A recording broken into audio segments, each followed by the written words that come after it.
you can always find something wherever you are, look it up locally. Like if you're needing support, I don't Google it. I'm sure there's something. However, I think that's what's important, for me to do, to come out and build those support groups within a school setting. Because again, if you're a mom and you're in school, you probably have a job or something that you have to go to. And so I think it's important to kind of have that built into the school system. I will say my school did a pretty good job about putting a daycare in my school. So I was able to still finish school, just still having that support, built in to my day would have made things so much easier for me. Hey, y'all. Welcome back to another episode of the Beauty in You podcast. I am so excited for today's topic and our guest. We're going to be discussing teen motherhood, mental health, and rediscovery. Our guest today is absolutely amazing. She's doing so much for the community. I am so excited and honored to have her. She is a certified developmental coach. She's the founder of Black Blossom Society. She focuses on resilience, success, and personal growth, especially in teen moms. She's also an author and she's a keynote speaker. Girl, I don't know what you don't do, but welcome to the Beauty in You podcast, Brittany Latrice. How are you, Mama? I'm doing well. Thank you so much for having me. I'm wearing many hats. Yes, you're amazing. And I love watching you on social media and what you do. And I just think that you are changing the world. I always say we have to change the world. We have to be the change, one step at a time. For sure. You already know, Beauty in You podcast, we're talking about the woman behind the brand, though. I want to know more about you, and I want you to tell us about your rediscovery journey. Okay, so I feel like in order to kind of talk about how I got to where I am now, just tell you guys a little bit about kind of my background.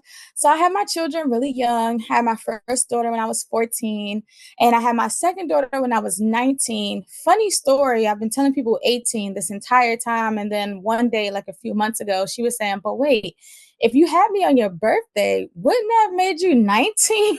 So we share a birthday, and I'm like, "No, you're right." And I've been telling people 18 all these years, and whole time it's been 19. So yeah. I have both of my girls as teenagers. Got married really young too. I married my high school sweetheart. Met when we were 16. We got married at 21. My ex-husband now, he joined the military and ended up moving halfway across the world. Essentially, I'm here local from the DC, Maryland, Virginia area. And we moved all the way to El Paso, Texas, which might as well be Mexico. Yeah. It was so far away. So essentially, I felt extremely isolated, far from friends and family. And my marriage at the time was, in decline. This is Suicide Awareness Month. So I think it's important to say that is something that I also struggled with myself.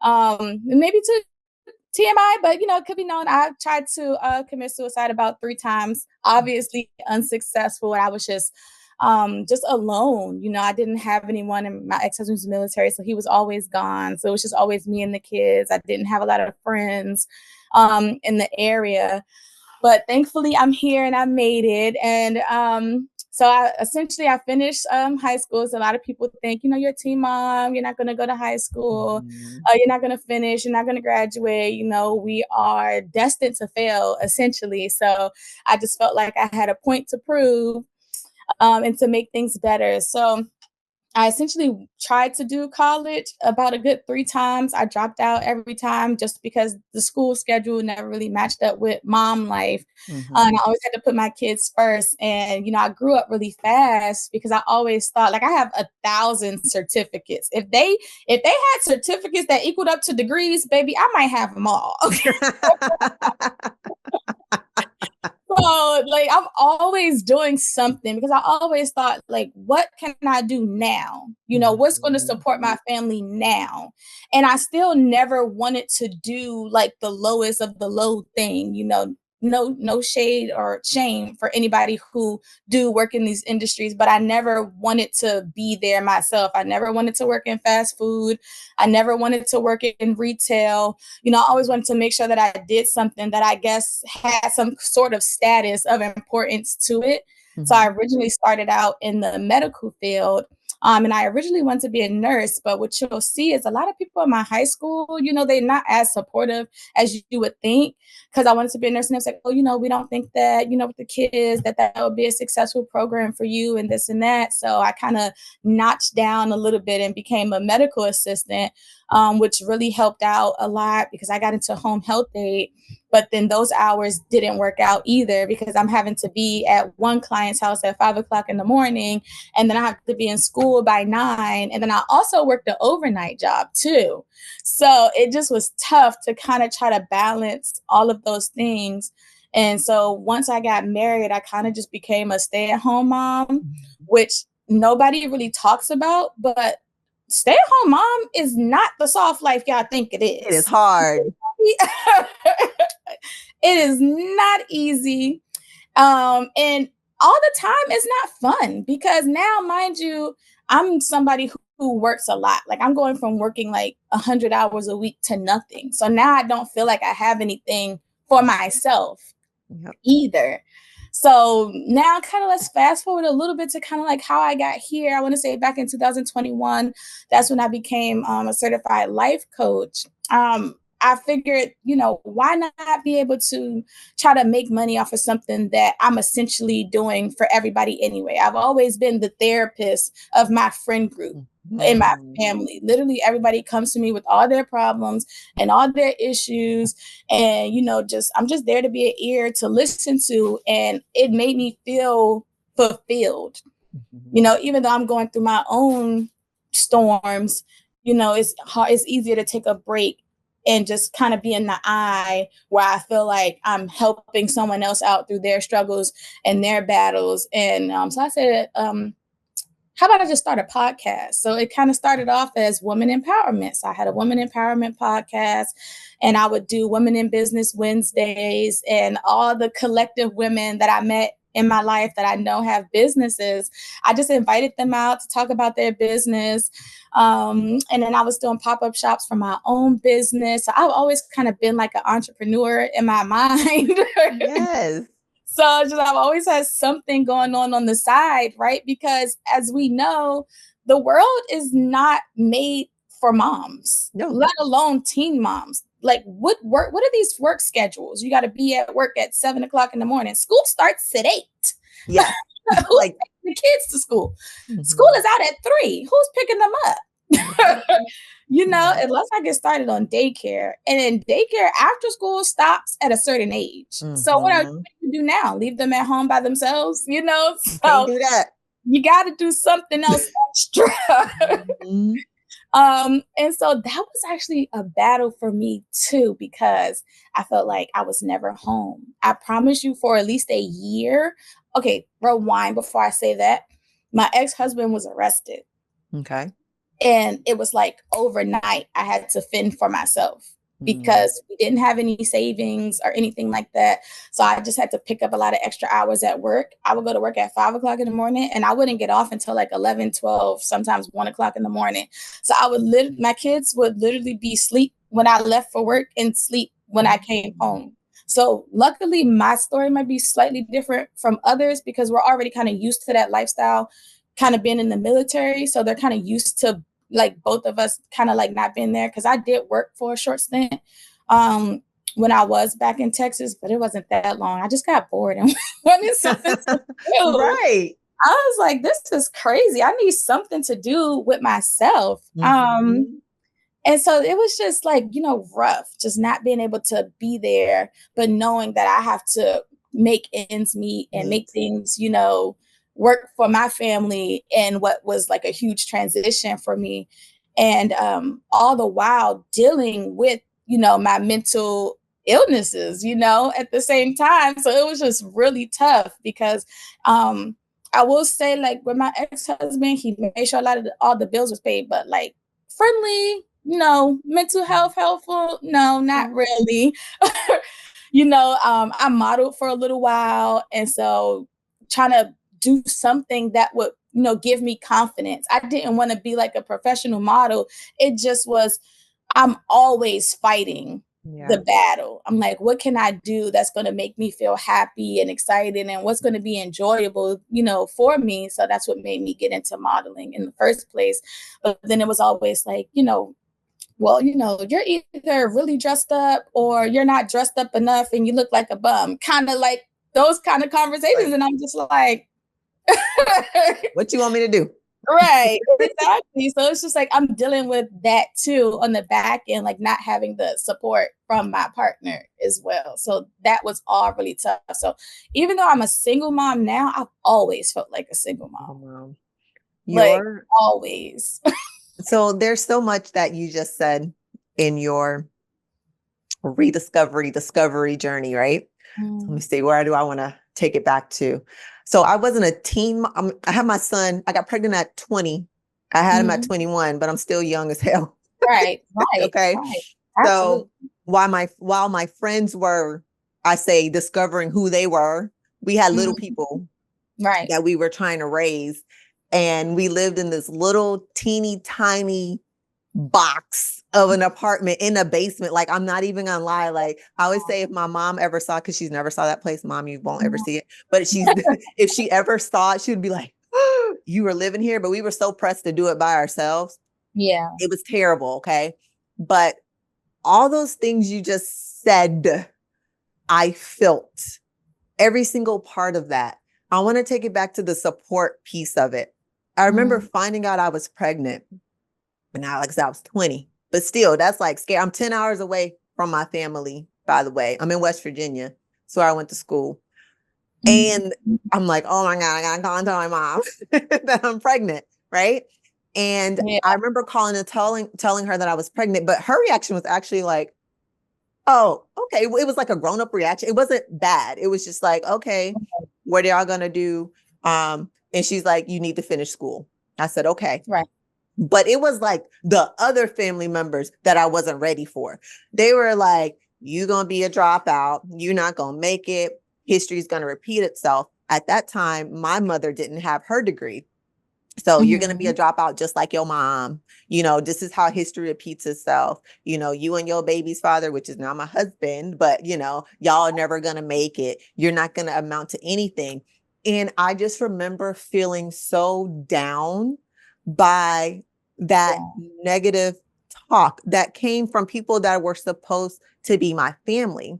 I wanted to ask you, Yeah. have you experienced something similar to that? And if so, what advice could you give to another teen mom that may be in that situation? I personally have not experienced that. I will say my family was extremely supportive, as far as just like, not like speaking down on me. It really was a lot of the external factors like leadership in my school, Mhm. who I had those issues with. However, if I could still put some advice out there, a lot of times what I've learned is that it's not really the family that you came from, it's the family that you create. And Mhm. so there are, and it's not a lot, but there are resources available. There are groups available. There are, you can always find something wherever you are, look it up locally. Like if you're needing support, just I don't Google it. I'm sure there's something. However, I think that's what's important, for me to do, to come out and build those support groups within a school setting. Because again, if you're a mom and you're in school, you probably have a job or something that you have to Mhm. go to. And so I think it's important to kind of have that built in into the school system. I will say my school did a pretty good job about putting a daycare in my Mhm. school. So I was able to still finish school, but just still having that support, built in to my day would have made things so much easier for me. Yes. And so I think that's important to say, is that create a family outside of Right. your family. Mhm. And that definitely goes far. We didn't go back home. We stayed in West Virginia, but I remember I had Leona. Hi, Leona. If I didn't have her and her mom, who's also Leona. Hi, Leona and Leona. If I didn't have both of them, we wouldn't have made it. Like if we didn't create that West Virginia family, we would not have made it. I remember feeling guilty because I did have to go to work. I didn't drop out of school. I stayed in school and I worked 2 jobs. I worked at, you talking about retail? I'm like, girl, I didn't work at the retail. I was at Charlotte Russe and I Yeah. was at Delia's. Okay. And I would go downstairs and then finish a shift and I would go upstairs and go into another one. And my phone was still getting cut off. Like, I mean, it was so Right. So bad. hard.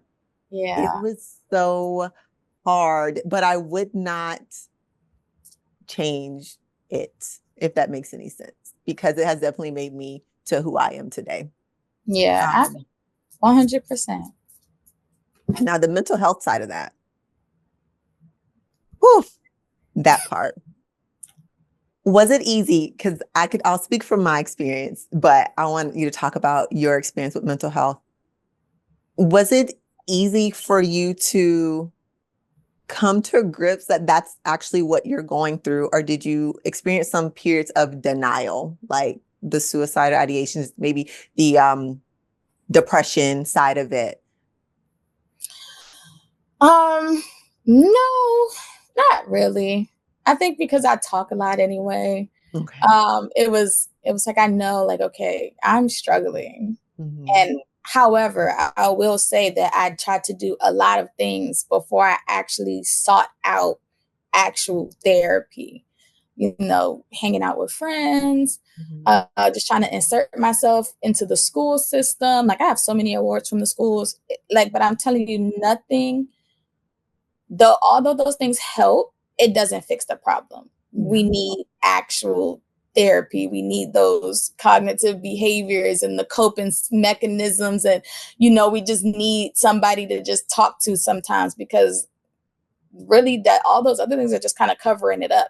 So it's good to work on what the actual problem is and build from there.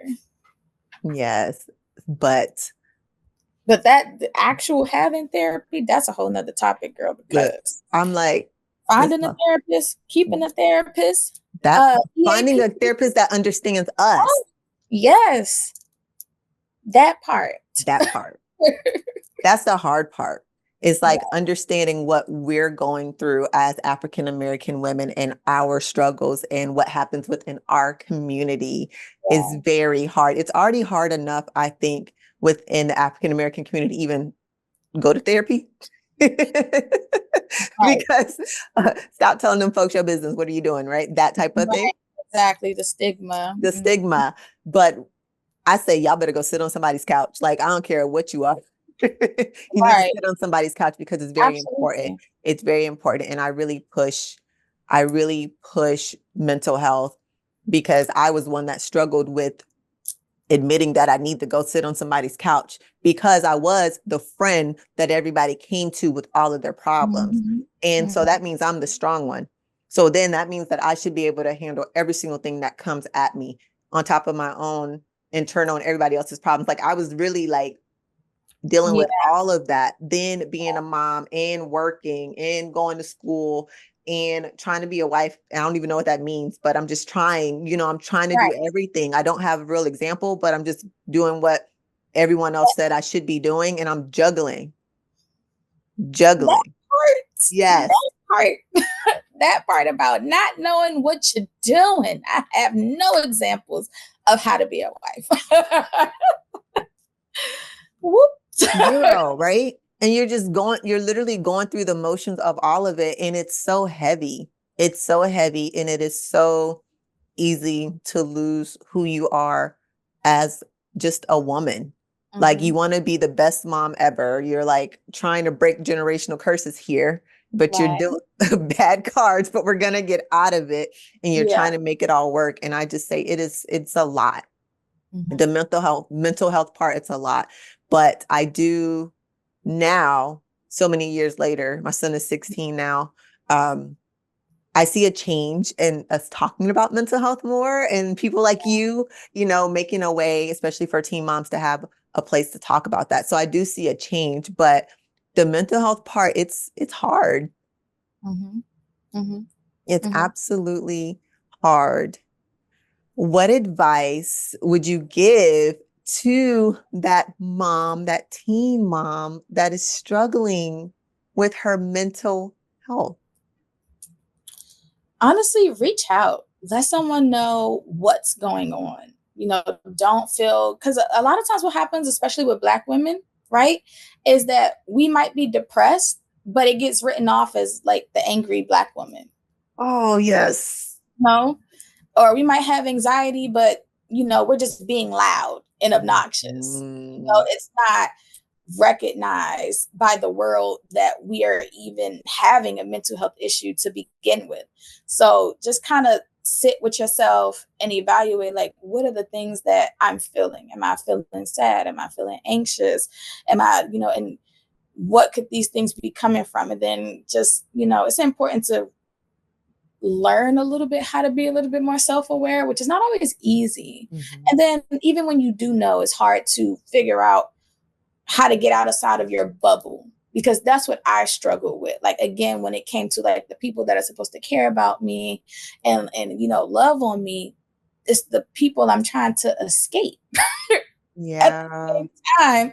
So where do I go? You feel like you have nowhere to go. So just always know you have somewhere to go. And there is no reason or harm in asking for the help. What it could be anybody. If your partner or your spouse or your family is not being supportive, look elsewhere. That is so important, to just find the space where you can be supported, no matter where that space could be.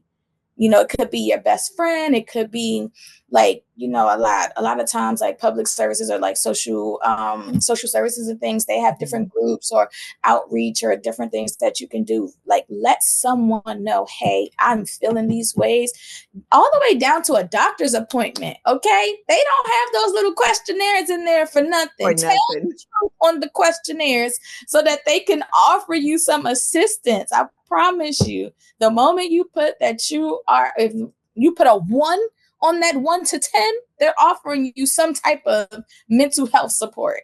Hmm. So I would say just reach out and tell someone to start off with, and go from there.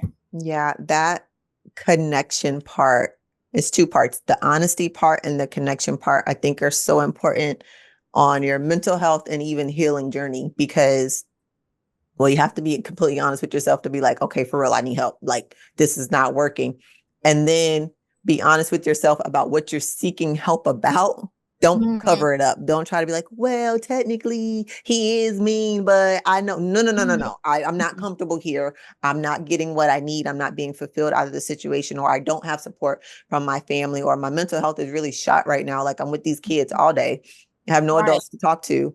I don't even know what I like to do. And I'm just going through, like, those are important things to really acknowledge so you know the type of help to get. So definitely start with the honesty. And then that Yeah. connection part, it's important because even though depression isolates you, the anxiety isolates you, you need to be connected to somebody, something, some group, some person, anybody, because Right. that way you have that person to talk to and that person that can like, wait, you normally don't say things like that. What are you talking about? Mhm. Or I haven't heard from you. Normally when I text you, you at least within an hour text back or something to do that Right. check-ins. Like those things matter. And so really being honest Mhm. and finding that connection Yeah. with others, I think makes a big difference. I Yeah, it really do. definitely does. I will say that if it wasn't for the 2 ladies that I made friends with, they're my best friends to this day. Oh, And it's the funny thing about it is we all met in Texas and we all live here. We're from here. oh, that's So so like, cool. coincidence in that. Like, one of my girlfriends, she's Virginia Beach, and the other one's Williamsburg, and I'm Northern Virginia. So Mhm. we're all about a good 2 hours of, away from each other. And I try to go see them at least 2 or 3 times a year during the summer, because honestly, I wouldn't have. I literally wouldn't have made it without Yeah. them, and the check-ins and the glasses of wine and the, hey, you want to come over for dinner, you and the kids, or let's meet at the park, bring the kids out, or we're gonna leave the kids at home, you know because one of my girlfriends had an older kid, they could stay with them and, we could just go grab a bite real quick, or, you guys want to come to this family outing, da, da, da. Like, I would not have made it if they were not in constant connection with me. Literally, like my other girlfriend that's in Virginia Beach literally saved my life. Like, one of the real instances when I knew that it was time to get out of my marriage is when my ex-husband tried to literally drive me into oncoming traffic. Like, Oh my literally. goodness. And so I don't know anyone's number by heart but hers. I don't even know, because we don't dial numbers anymore, right? We just kind of like hit a name. Yeah. And I knew her number by heart because, like, he took my phone, he threw my phone, shattered into pieces, because I had to grab the wheel and, like, go back to the right side of the road, and the car turned off and we kind of rode in the parking lot, took my phone.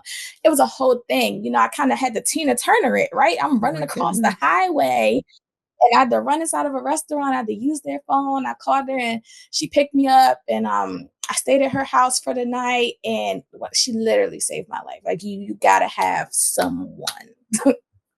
You have to. And wow, like, let me tell you, you're here for a reason.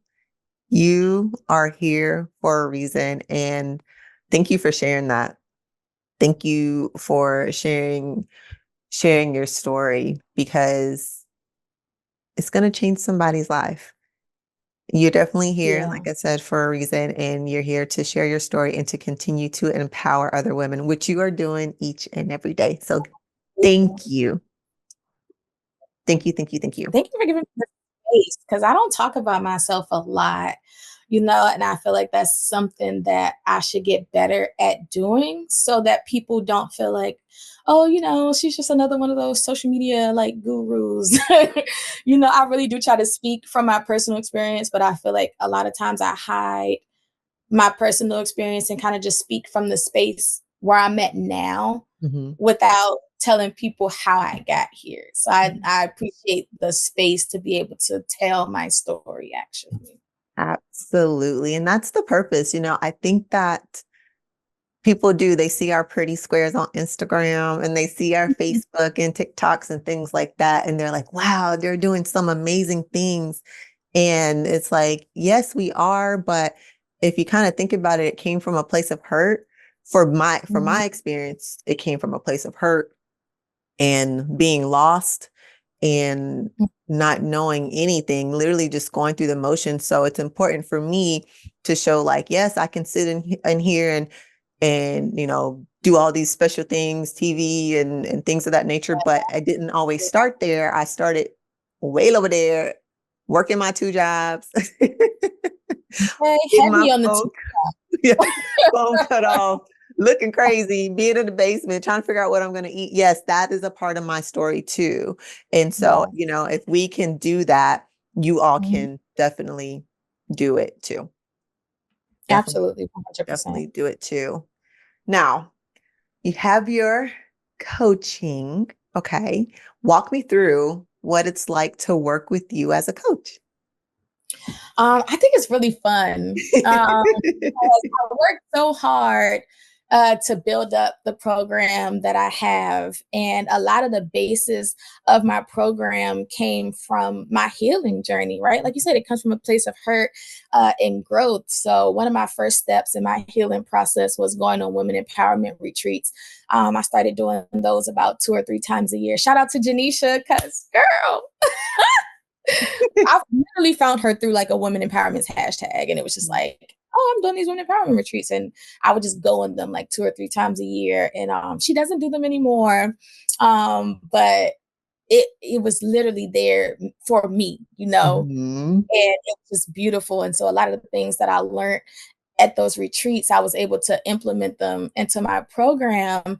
And so what I do is I walk you through like the 4 C's, the clarity and who you are and what your problems are, like the courage to kind of grow and understand, like, it's okay that you're going through these things, but like, what are the next steps? What does it look like? What are some of the small things that you can celebrate every day? Because it's not always about the big things. We have to make it to the big things first. So there's a Yes. lot of smaller like celebrations and achievements that we're accomplishing before we get to the one big thing. So just learning how to celebrate those, and just finding the confidence to be like, okay, I got this. I was this person. I was going through these things, but I'm working on it. I'm getting better. And then we kind of get to the point where it's just like, okay, new me, right? Like, Yes. I'm here, I'm this new person, and I'm ready to take on the world. So I think it's really fun. And I have like this great workbook. We kind of go through like a 3-step process. I call it my life's design, right? Because we're not just sitting here talking to each other. We want to build a new person. We're going to take that old person, we're going to tuck them away because they still matter. That's how you got here. That's what made you who you are Mhm. today. But they are no longer running the show. Okay, baby. Like Yes. we get on the call and we talk, and it's really a conversation. It's really just a good time. I'm just there to listen to you, and we're going to work through that workbook, and we're going to have a good time while we do it. I love your 4 C's. So I have 4, but I have the word heal. So Oh, I do honesty, expression, awareness, and light. And so similar yes. I love that. frameworks, but we're trying to ultimately get them to the light. And what I think is so important, and something that you said, is that we're not trying to get rid of the person that you were. You talk about tucking them away. I say, hey, rediscovery. You put them away. We're bringing it back. And so Yeah. it's important that, when we talk to our clients and they're so excited, like, I want to do this. And I always like, that is so great. But we going back. We need to talk Yeah. about the past. We need to talk Yeah. about your experiences. And Mhm. that's the hardest part. For me, the honesty part is where we hang out the most, because ain't nobody trying to be honest. That part.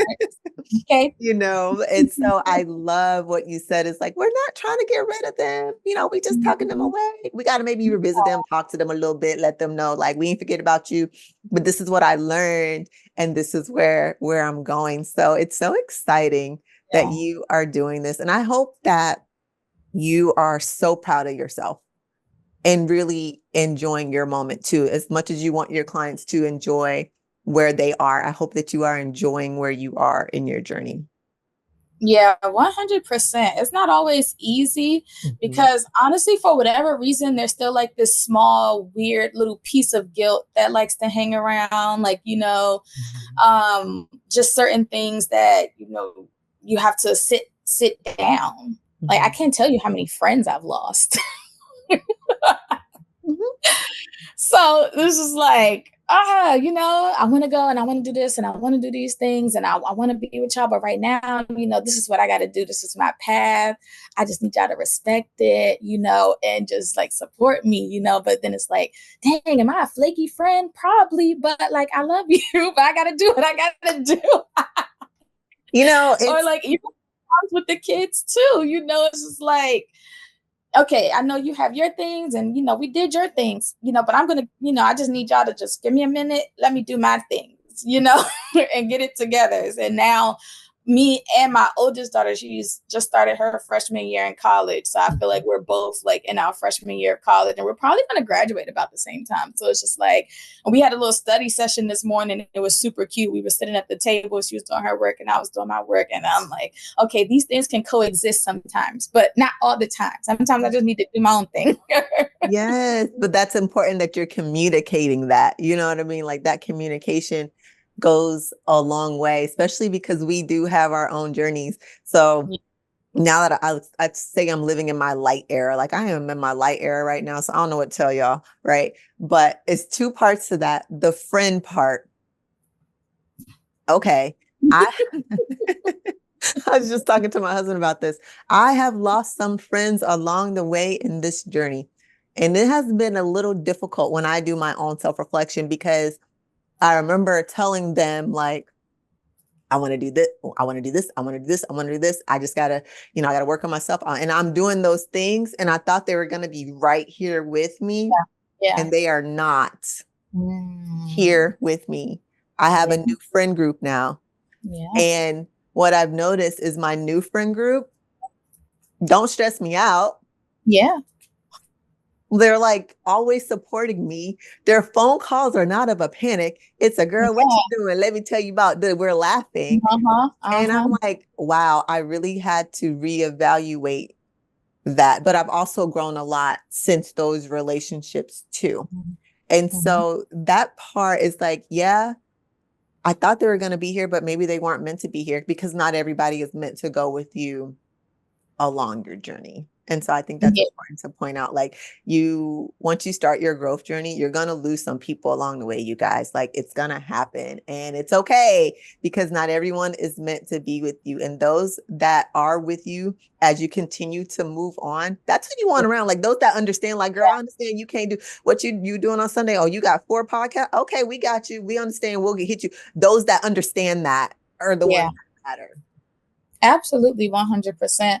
And sometimes what's refreshing too, that I found, because I have a new set of friends too. And what I say is refreshing is like sometimes I get phone calls, about, this and that or this and that. But I used to get a phone call from my one girlfriend and it's just the phone call.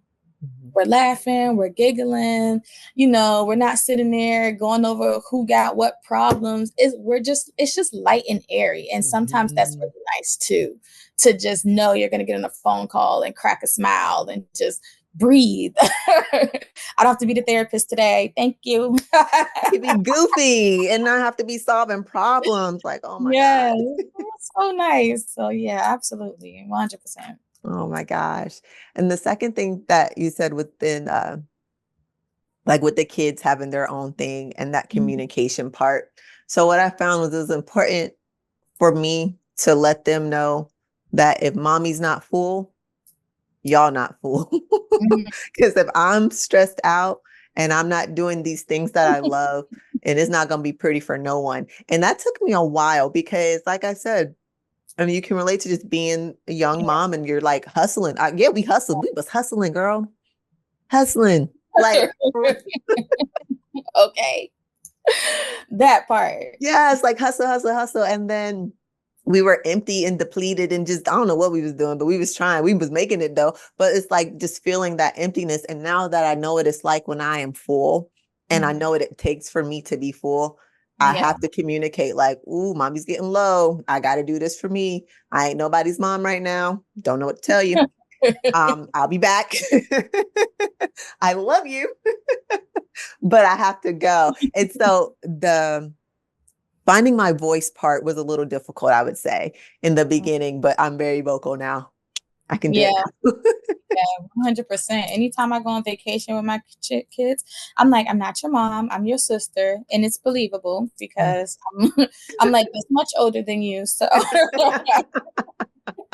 they'll believe it. They actually never believe that these are my kids, and usually when I tell people I have children, they think I have small kids, and when I Mhm. say my daughter's in college, they're like, they gotta do a double take. Yep. But yeah, I let them know. And I took a page out of Sarah Jakes Roberts' book, and because I watch her a lot, she's my favorite. I don't even pour from my cup anymore. It's always full. I'm Mhm. only pouring in the overflow, and if I don't have the overflow to give, you can't have Oh, I it. like that. Yeah. Yeah.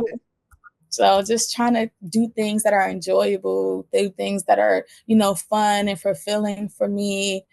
Um, I have this really great opportunity with school where I travel a lot, different conferences and different things like that.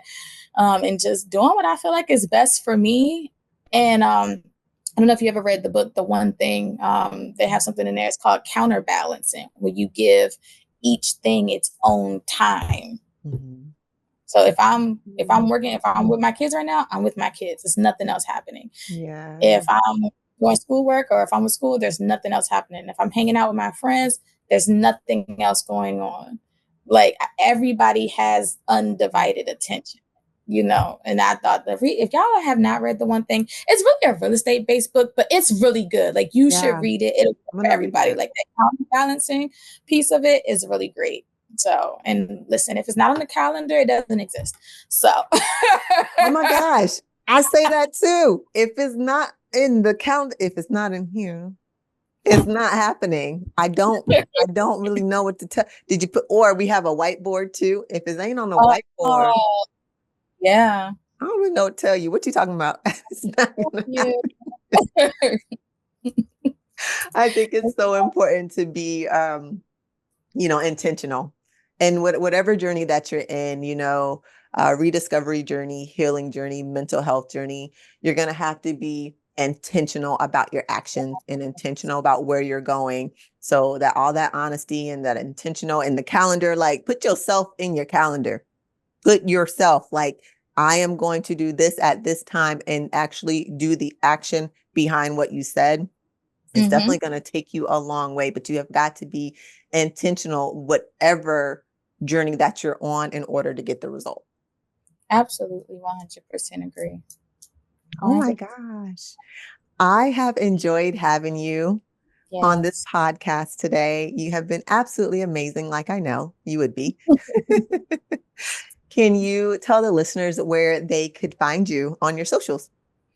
Yes, absolutely. So I do have Instagram at Black Blossom Society, also TikTok at the same name at Black Blossom Society. That's pretty much where I hang out at, TikTok and Instagram. You can also check out my website, blackblossomsociety.org. I'm also offering free consultations. So let's hop on there, you guys, and let's chit chat it out, see if we're a good match for each other. My podcast is also at Black Blossom Society, streaming on all platforms. New episodes coming soon. I promise. I did like 2 years in the podcast. I did like one episode this year, but with school and everything else going on, I haven't got any new episodes going on. But I promise you guys they are coming. But go back and listen to the old ones. They are still so powerful. I get messages every day like, girl, you saved my life. I don't know. God brought you here this morning. I was supposed to listen to this. I was supposed to hear this. I go back and listen to my own shows for Mm. inspiration. So yeah, that's pretty much kind of like where I hang out at: the podcast, my website, Instagram, and TikTok. You can always catch me on there. I tell everybody all the time, like my real phone number is on social media. Like shoot me a text. For real, that's your real number? I Yeah. didn't even double check. My real number to this phone is on social media. That is how connected I want y'all to be with Yeah. me. Shoot me a text. If you are struggling or you just need somebody, I don't care what time it is. My phone is always on ring. So I love that. Listen, hit her up. She's not joking. She's I'm not. serious. Yeah. She's really intentional and she's so good about what she does. And again, thank you, because your story, someone's listening right now, they're like, okay, I feel a connection to her. I feel a pull to her. I'm going to text her now to know what her number is for real. So you're so funny. But I cannot wait. We're going to meet. We're going to make it happen. We're working our Yes. schedule out so we can go eat. Yes. If it listen, We're when going to work it out. somebody invites you out, is food involved? Yes, we're gonna eat. I don't know about, yeah, for me, I'm like, where we going? We're eating, right? Oh, okay. Mhm. So we're gonna go eat. We just gotta figure out a date because we've been missing each other, but it's gonna work out. So I know it. Yes, absolutely. All right, Mama. All right, everybody. Thank you again for tuning in. And until next time.